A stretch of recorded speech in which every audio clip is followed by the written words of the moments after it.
አሰላሙ አለይኩም ወራህመቱላሂ ወበረካቱ። የተወደዳችሁ እንዴት ቆያችሁን?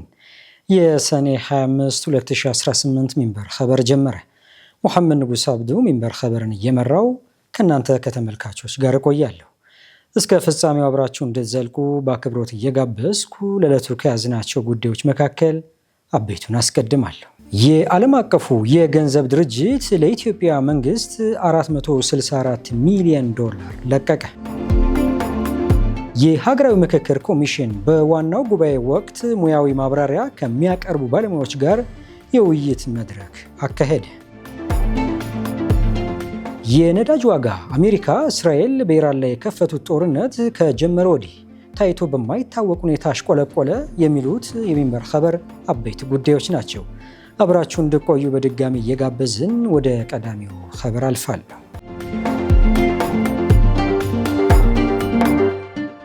የሀገራዊ ምክክር ኮሚሽን በዋናው ጉባኤ ወቅት ሙያዊ ማብራሪያ ከሚያቀርቡ ባለሙያዎች ጋር የውይይት መድረክ አካሄደ።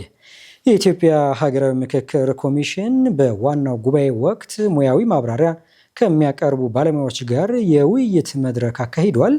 በመድረኩ ላይ የተገኙት የኢትዮጵያ ሀገራዊ ምክክር ኮሚሽን ዋና ኮሚሽነር ፕሮፌሰር መስፍን አርአያ በጉባኤው ወቅት ሙያዊ ማብራሪያ የሚያቀርቡት ምሁራን ከተለያዩ የሙያ ዘርፎችና የኃላፊነት ደረጃዎች የመጡ መሆናቸውን ገልጸዋል።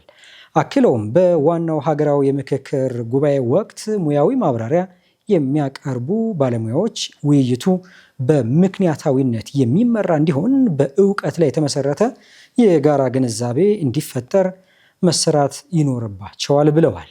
እንደ ኮሚሽነሩ ከሆነ ዋናው የምክክር ጉባኤ ትልቅ የታሪክ ሂደት መሆኑንና ሂደቱም በ8 የተለያዩ ቡድኖች ተከፍሎ ይካሄዳል። ምሁራኑ በጉባኤው ወቅት ለሙያቸው ብቻ ታማኝ በመሆን እውቀታቸውን ማካፈል እንዳለባቸውና ሂደቱ በምክንያታዊነት እንዲመራ የማስገንዘብ ኃላፊነት እንዳለባቸው አሳስበዋል። የኮሚሽኑ ምክትል ዋና ኮሚሽነር ሂሩት ገብረስላሴ በበኩላቸው ለዋናው የምክክር ጉባኤ የሚሆኑ 8 አበይት አጀንዳዎች ተለይተው ይፋ መደረጋቸውን አስታውሰዋል። በዋናው ጉባኤ ላይ የሚሳተፉት ከተለያዩ ባለድርሻ አካላት የተመረጡ ተሳታፊዎች የመላው ኢትዮጵያን ስብጥርና ብዝሃነት ባካተተ መልኩ በ8 ቡድኖች ተከፋፍለው እንደሚዋቀሩም ገልጸዋል። ሙያዊ ማብራሪያ የሚያቀርቡት ባለሙያዎች ውስብስብ የሆኑ ሀገራዊ ጉዳዮችን ተሳታፊዎች በቀላሉ ሊረዱት በሚችሉበት መንገድ ማቅረብ እንዳለባቸው ጠቁመዋል። ባለሙያዎቹ መሰረታዊ እውቀቶችን ለተሳታፊዎች በማስጨበጥ በጉዳዮቹ ላይ የጋራና ግልጽ ግንዛቤ እንዲፈጠር የበኩላቸውን ከፍተኛ አስተዋጽኦ ማበርከት እንዳለባቸው ጠቁመዋል። የኢትዮጵያ ሀገራዊ ምክክር ኮሚሽን ለዋናው ሀገራዊ ምክክሩ ለማቅረብ የለያቸውን 8 ዋና ዋና አጀንዳዎች የሀገር ግንባታ፣ የመንግስት አደረጃጀትና ቅርጽ፣ የፖለቲካ ስርዓት፣ የፖለቲካ ውክልናና የምርጫ ስርዓት፣ የፌዴራል ከተሞች አዲስ አበባና ድሬዳዋ፣ የሃይማኖት ጉዳዮች፣ የተቋማት ግንባታ፣ የህግ የበላይነትና ሰብአዊ መብቶች፣ ማህበራዊ ኢኮኖሚያዊ እንዲሁም የአርሶ አደሮችና አርብቶ አደሮች ጉዳዮች፣ ሙስናና መልካም አስተዳደርና ሰላም ግንባታ የሚሉት ናቸው። ኮሚሽኑ ዋናውን ሀገራዊ ምክክር የሚያካሂደው ከሐምሌ 8 2018 ጀምሮ እንደሚሆን ገልጿል። አቢሲኒያ አሚን ከፍተኛ ውጤት ላስመዘገቡ ተማሪዎችና ትጉህ መምህራን ሽልማት አበረከተ። በስፍራው የተገኘችው አሚናት ሙሐመድ ዝርዝር አላት። አቢሲኒያ ባንክ ማህበራዊ ኃላፊነቱን ለመወጣት በአቢሲኒያ አሚን በኩል ከፍተኛ ውጤት ላስመዘገቡ ተማሪዎችና ትጉህ መምህራን ሽልማት አበርክቷል። ባንኩ ሽልማቱን ያበረከተው ዛሬ ሐሙስ ሰኔ 25 2018 በአዲስ አበባ ከተማ ውስጥ በሚገኘው ረዛን አካዳሚ ነው። በምረቃው ስነ ስርዓቱ ላይ የተገኙት የአቢሲኒያ ባንክ ከወለድ ነጻ አገልግሎት የቢዝነስ ሰርቪስ ዳይሬክተር አቶ አበጋዝ ኢማም ለሚንበር ቲቪ እንደተናገሩት ባንኩ በታዳጊዎች ዙሪያ በመንቀሳቀስ ማህበራዊ ኃላፊነቱን እየተወጣ ይገኛል። በረዛን አካዳሚ የሽልማት ስነ ስርዓት ያካሄደው ለሁለተኛ ጊዜ መሆኑን ያስታወሱት ዳይሬክተሩ በዘንድሮ ዓመት በአጠቃላይ 11 ትምህርት ቤቶች ተማሪዎችንና መምህራን የማበረታታት ስራ እንደሚያከናውን ገልጸዋል። 4 ዓመታት ስናከናውነው ቆይተናል። በዚህም እንግዲህ ከተማሪዎች ከቤተሰብና ከቤተሰቦቻቸው እንዲሁም ከመምህራን ጋር ጥሩ የሆነ ሪሌሽንሺፕ እንዲኖረን ከትምህርት ቤቱም ጋር ጥሩ የሆነ ሪሌሽንሺፕ እንዲኖረን አድርጓል። ስለዚህ ይሄ ለአምስተኛ ዓመት እንግዲህ እያከናወነው ነው። ረዛን ጋር ባለፈው ዓመት እንደዚሁ አከናውነናል፣ ለሁለተኛ ጊዜ ነው።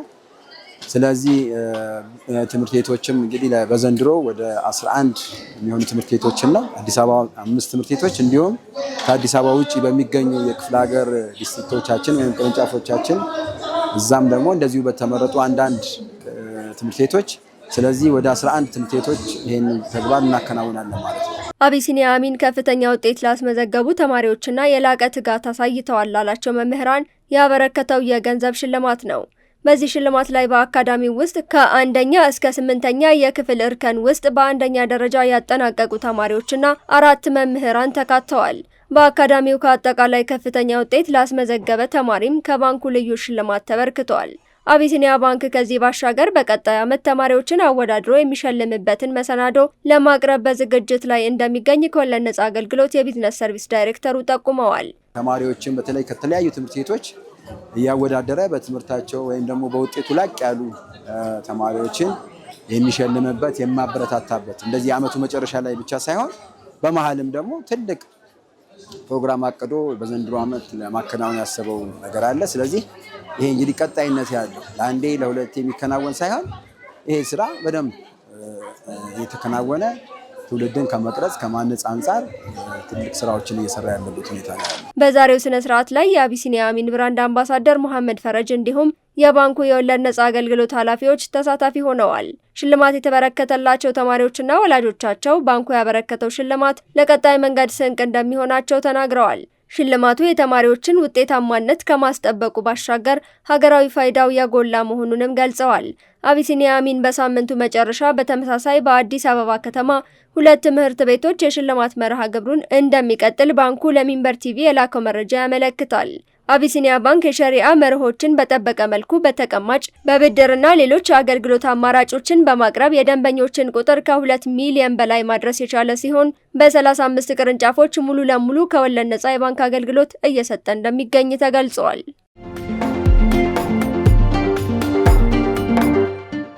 ወደ ዕለቱ አብይ ጉዳይ እንለፍ። የዓለም አቀፉ የገንዘብ ድርጅት ለኢትዮጵያ መንግስት $464 ሚሊዮን ለቀቀ። የተዘጋጀው ዝርዝር እንደሚከተለው ይቀርባል። የዓለም አቀፉ የገንዘብ ድርጅት IMF የስራ አስፈጻሚ ቦርድ ለኢትዮጵያ መንግስት $464 ሚሊዮን ብድር ወዲያውኑ እንዲለቀቅ የሚያስችል ውሳኔ አሳልፏል። የድርጅቱ ስራ አስፈጻሚ ቦርድ ውሳኔውን ያሳለፈው የኢትዮጵያን የተራዘመ ብድር አቅርቦት 5ኛ ዙር ግምገማን ከተመለከተ በኋላ ነው። የድርጅቱ የባለሙያዎች ቡድን 5ኛ ዙር ግምገማ ለማድረግ ወደ ኢትዮጵያ መጥቶ የነበረው ባለፈው ሚያዝያ ወር መጨረሻ ላይ ነበር። ከቡድኑ ጉብኝት በኋላ ዓለም አቀፉ የገንዘብ ድርጅትና የኢትዮጵያ መንግስት ባለስልጣናት በባለሙያዎች ደረጃ ስምምነት ላይ መድረሳቸው ባለፈው ግንቦት ወር መጨረሻ ላይ ይፋ ተደርጓል። የIMF ስራ አስፈጻሚ ቦርድ ለ4 ዓመታት የሚቆየውን የኢትዮጵያን የተራዘመ የብድር አቅርቦት ያጸደቀው በሐምሌ 2016 ነው። ድርጅቱ ባለሙያዎችን ወደ ኢትዮጵያ በመላክ የሚያደርጋቸውን ግምገማዎች መሰረት በማድረግ ከዚህ ቀደም ለ4 ጊዜያት ያህል የተለያየ መጠን ያላቸውን ብድሮች ለኢትዮጵያ መንግስት ሲለቀቅ ቆይቷል። የዓለም አቀፉ የገንዘብ ድርጅት ከ5ኛ ዙር ግምገማ በኋላ የፖሊሲ ምክረ ሀሳቦችን አቅርቧል። በዚህም ሁለተኛው ዙር የዋጋ ንረት ጫና ከተቀሰቀሰ የኢትዮጵያ ብሔራዊ ባንክ የገንዘብ ፖሊሲውን ይበልጥ ለማጥበቅ ዝግጁ ሆኖ እንዲቆይ አሳስቧል። ድርጅቱ ይህንን ማሳሰቢያ የሰጠው የኢትዮጵያ ኢኮኖሚ ማሻሻያ መርሃ ግብር እስካሁን ያስመዘገባቸውን የማክሮ ኢኮኖሚ ስኬቶች ጠብቆ ማቆየት አስፈላጊ መሆኑን በማጉላት ነው። የIMF ማስጠንቀቂያ የመጣው ባለፈው የካቲት ወር ላይ ለአጭር ጊዜ ወደ ነጠላ አሃዝ ዝቅ ብሎ የነበረው የዋጋ ንረት ከሚያዝያ ወር ጀምሮ እንደገና በማገርሸቱ ነው። የኢትዮጵያ መንግስት ለዚህ አዲስ የዋጋ ንረት መከሰት ዋነኛ መንስኤ አድርጎ የጠቀሰው ከሀገር ውጭ ያሉ ውጫዊ ተጽዕኖዎችን በተለይም በመካከለኛው ምስራቅ ያለውን ግጭትና በሆርሙዝ የባህር ሰርጥ በኩል በሚደረገው የመርከብ ጉዞ ላይ የተደቀነውን ስጋት ሲሆን ይህም ወደ ሀገር ውስጥ የሚገባውን የነዳጅ ወጪ ከፍ አድርጎታል። እንደ IMF ገለጻ የወደፊቱን የዋጋ ንረት ግምት ለማረጋጋት ሲባል ጥብቅ የገንዘብ ፖሊሲ አቋምን ይዞ መቀጠል ተገቢ ነው። ይሁን እንጂ የነዳጅ ዋጋ መጨመርና ሌሎች ውጫዊ ተጽዕኖዎች ሰፊ የሆነ የሁለተኛ ዙር የዋጋ ንረት ጫና የሚፈጥሩ ከሆነ ብሔራዊ ባንኩ የገንዘብ ቁጥጥር ፖሊሲውን ይበልጥ ለማጥበቅ በተጠንቀቅ ሊቆም እንደሚገባ ድርጅቱ አጽንኦት ሰጥቷል። የኢትዮጵያ ብሔራዊ ባንክ በፖሊሲ ረገድ ከነሐሴ ወር 2015 ጀምሮ በባንኮች የብድር እድገት ላይ የጣለውን የገደብ ጣሪያ በአሁኑ ወቅት በ24 በመቶ ላይ አጽንቶ መቆየቱ ይታወቃል። ማዕከላዊ ባንኩ ይህንን የብድር እድገት ገደብ እስከ መስከረም ወር 2018 መነሳት እንደሚጀምር ቀደም ሲል አመልክቶ የነበረ ቢሆንም በተጠቀሰው ጊዜ ሳይነሳ ቀርቷል። ቀጥለናል። በደብሊን በሚገኝ የእስልምና ማዕከል ላይ የቃጠሎ ጥቃት የሰነዘረው ግለሰብ በቁጥጥር ስር ውሎ ክስ ተመሰረተበት። ከድር ከማል የተዘጋጀውን ዝርዝር ያቀርበዋል። በደብሊን በሚገኝ የእስልምና ማዕከል ላይ የቃጠሎ ጥቃት የሰነዘረው ግለሰብ በቁጥጥር ስር ውሎ ክስ ተመሰረተበት። በአየርላንድ ዋና ከተማ ደብሊን በሚገኝ አንድ የእስልምና ማዕከል እና መስጂድ ላይ ሰኞ ዕለት የተፈጸመውን ሆን ተብሎ የተቃጣውን የቃጠሎ ጥቃት ተከትሎ በማግስቱ ዕድሜው በአርባዎቹ ውስጥ የሚገኝ አንድ ግለሰብ በቁጥጥር ስር መዋሉን የሀገሪቱ ፖሊስ አስታውቀዋል። ጥቃቱ በስፍራው በነበሩ ምዕመናን ዘንድ ከፍተኛ ድንጋጤና ፍርሃትን ፈጥረዋል። ጥቃቱ የተሰነዘረበት አልመዲና ሆል የተሰኘው ማዕከል ከጥቃቱ በኋላ ለጊዜው እንዲዘጋ ተደርጓል። የማዕከሉ ዋና ጸሐፊ ታጅ መሐመድ ለዘኒው አረብ ሲናገሩ በጥቃቱ እጅግ አዝኛለሁ። አሁንም ድረስ በድንጋጤ ውስጥ ነኝ። እንዲህ ያለ ነገር ይፈጸማል ብዬ በፍጹም አስቤ አላውቅም። በመስጂድ ውስጥ እንዲህ ያለ ድርጊት ይከሰታል ብለን በህልማችንም አልመንም አናውቅም ብለዋል። አክለውም እዚህ አካባቢ ከ15 ዓመታት በላይ ኖሬያለሁ፣ ነገር ግን እንዲህ አይነት ነገር አይቼ አላውቅም ሲሉ በምሬት አስረድተዋል። ዋና ጸሐፊው እንደገለጹት የክትትል ካሜራ ምስሎች እንደሚያሳዩት አንድ ግለሰብ ከዙህር ሶላት በኋላ ከቀኑ 9 ሰዓት ላይ ወደ ዋናው መግቢያ በር በመጠጋት ነዳጅ ነው ተብሎ የሚገመተውን ፈሳሽ በእንጨት በተሰራ መግቢያ በር ላይ በመርጨት እሳቱን ካቀጣጠለ በኋላ እዚያው መግቢያው ላይ ቆሞ ይታያል። ምንም እንኳ የአካባቢው ማህበረሰብ አባል እሳቱን ለማጥፋት ጥረት ቢያደርግም ከዋናው በር አናት ላይ ከባድ ጢስ ይታይ ነበር። ይሁን እንጂ ከህንፃው ላይ ከፍተኛ ጭስ መነሳቱ የደረሳቸው የአካባቢው ነዋሪዎች መረጃ ለፖሊስ ካደረሱ በኋላ የደብሊን የእሳት አደጋ መከላከያ ሰራዊት እሳቱን በፍጥነት መቆጣጠር ችለዋል። በጥቃቱ ሳቢያ የደረሰ የአካል ጉዳት የለም። ፖሊስ በሰጠው መግለጫ በምርመራው አካል ዕድሜው በአርባዎቹ ውስጥ የሚገኝ ግለሰብ መያዙንና በአሁኑ ወቅት በቁጥጥር ስር እንደሚገኝ በመጥቀስ በታልቦት ጎዳና በሚገኘው በዚሁ ተቋም ላይ በእሳት የተፈጸመ የወንጀል ማውደም ድርጊት በሚል መዝገብ ምርመራ እያደረገ መሆኑን ገልጸዋል። እሳቱን ያነሳሳው ግለሰብ የዘረኝነት ስድቦችን ሲያሰማ እንደነበር የአይን እማኞች ተናግረዋል። ድርጊቱን ተከትሎ የሙስሊሙ ማህበረሰብ መሪዎች ድርጊቱን በጽኑ ኮንነዋል።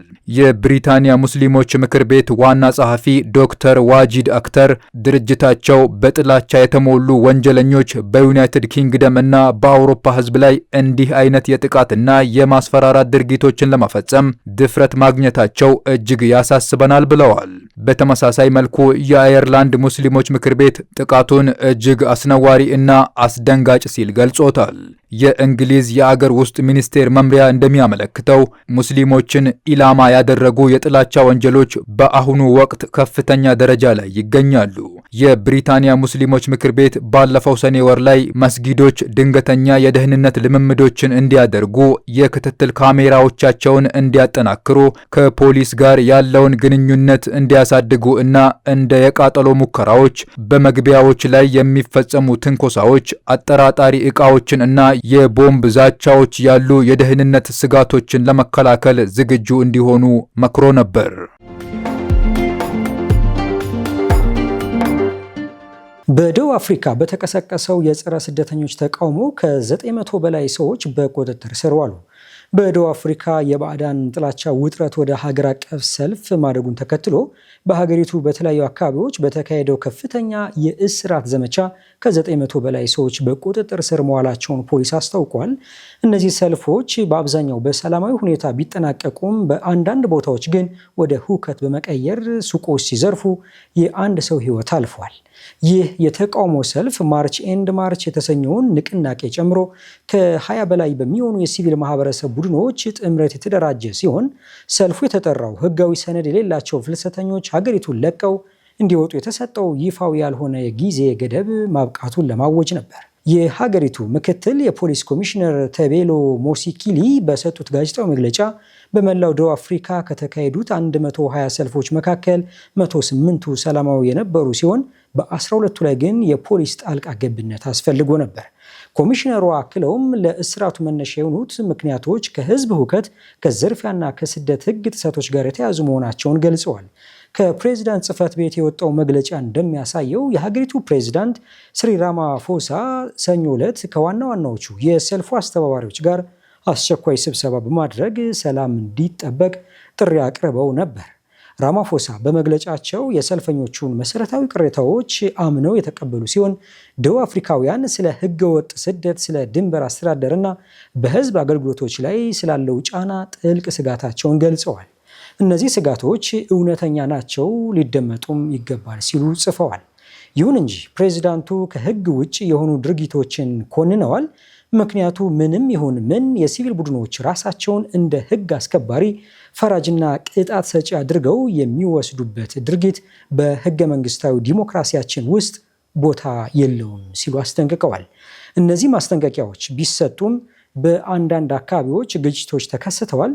የአልጀዚራ ዘገባ እንደሚያመላክተው በባህር ዳርቻዋ ደርባን ከተማ በሺዎች የሚቆጠሩ ሰልፈኞች ሀባሃምቤ ማለትም መውጣት አለባቸው እያሉ ሲጮሁ ተደምጠዋል።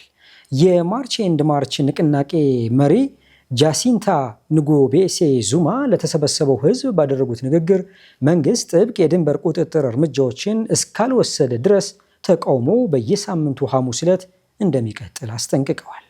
ድርጊቱን የአምነስቲ ኢንተርናሽናል ደቡብ አፍሪካ ቅርንጫፍን ጨምሮ የሰብአዊ መብት ተሟጋች ቡድኖች ስደተኞችን ኢላማ ማድረግን አውግዘውታል። የተወደዳችሁ አሁንም እየተከታተላችሁ የምትገኙት ሚንበር ኸበርን ነው። አብራችሁን ስላላችሁ ደስ ይለናል። ለሚንበር ኸበር ጥቆማ ወይም አስተያየት ካላችሁ በአጭር የስልክ ቁጥር 9282 ብትልኩልን አጣርተን መልሰን ለእናንተው እናቀርባለን። የሚቀናችሁ ማህበራዊ ሚዲያ ከሆነ በሁሉም አማራጮች @ሚንበር ቲቪ ብላችሁ ብትፈልጉን ታገኙናላችሁ። ድረገጻችንን www.minbertv.com ብትጎበኙ ደግሞ አዳዲስ መረጃ ታገኛላችሁ። አሁን ደግሞ የዕለቱ አብይ ጉዳይ እናስታውሳችሁና እንመለስ። የዓለም አቀፉ የገንዘብ ድርጅት ለኢትዮጵያ መንግስት $464 ሚሊዮን ለቀቀ።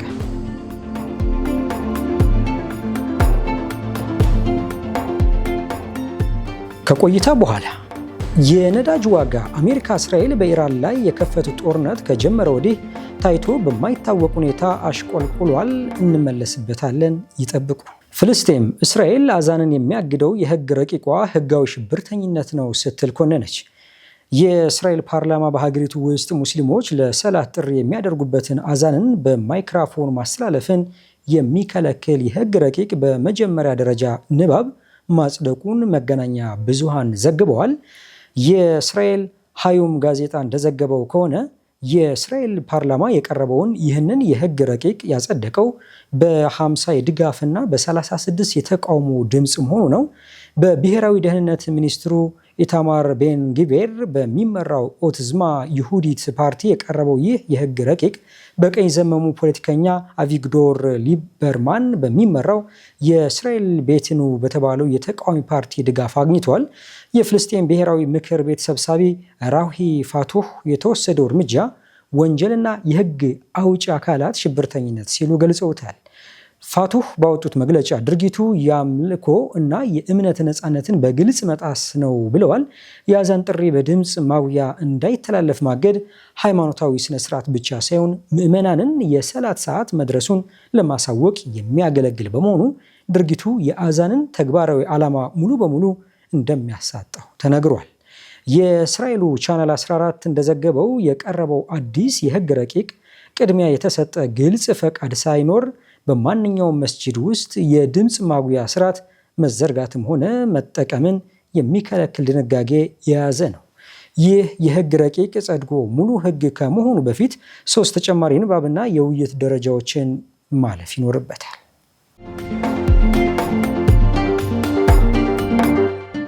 የነዳጅ ዋጋ አሜሪካ እስራኤል በኢራን ላይ የከፈቱት ጦርነት ከጀመረ ወዲህ ታይቶ በማይታወቅ ሁኔታ አሽቆለቆለ። በኢራንና አሜሪካ መካከል ዘላቂ የተኩስ አቁም ስምምነት ላይ ለመድረስ በሚደረጉ ድርድሮች ላይ ተስፋ ሰጪ ምርታዎች መታየታቸውን ተከትሎ የዓለም የነዳጅ ዋጋ አሜሪካና እስራኤል በኢራን ላይ ጦርነት ከጀመሩበት ጊዜ አንስቶ ዝቅተኛው የተባለለትን የዋጋ መጠን አስመዝግቧል። ዛሬ ሐሙስ የብሬንት የነዳጅ ዋጋ ከ1 በመቶ በላይ ቅናሽ በማሳየት ከአንድ በርሜል ከ71 በታች የገበያ ዋጋ ላይ ደርሷል። ይህም ዓለም አቀፉን የነዳጅ መለኪያ ዋጋ ወደ ቅድመ ጦርነቱ ይዞታ መልሶታል። ይህን የቅርብ ጊዜ ቅናሽ የብሬንት የነዳጅ ዋጋ ጦርነቱ ከተቀሰቀሰ በኋላ ሚያዝያ መገባደጃ ላይ አስመዝግቦት ከነበረውና ከ1 በርሜል $126 ካለፈው ከፍተኛ ዋጋው አንጻር ሲነጻጸር በአሁኑ ወቅት ከ38 በመቶ በላይ ማሽቆልቆሉን ያሳያል። አልጀዚራ እንደዘገበው በሰላም ጊዜ የዓለም አቀፉን የነዳጅና የተፈጥሮ ፈሳሽ ጋዝ ንግድ 1/5 ድርሻ የሚያስተናግደው የሆርሙዝ የባህር ሰርጥ የባህር ላይ ትራንስፖርት ባለፉት ሳምንት ሐሙስ እና ቅዳሜ ዕለታት በሁለት የንግድ መርከቦች ላይ የተሰነዘረውን ጥቃት ተከትሎ በከፍተኛ ሁኔታ ቀንሶ የነበረ ቢሆንም ባሳለፍናቸው ጥቂት ቀናት ግን መጠነኛ የማገገም ምልክቶች አሳይቷል። በማሪን ትራፊክ መረጃ መሰረት ማክሰኞ ዕለት ቢያንስ 40 መርከቦች በባህረ ሰርጡ በኩል ያለፉ ሲሆን ይህም ሰኞ ዕለት ከነበሩት 27 እና እሁድ ዕለት ከነበሩት 22 መሻገሪያዎች ብዛት ጋር ሲነጻጸር ብልጫ አለው።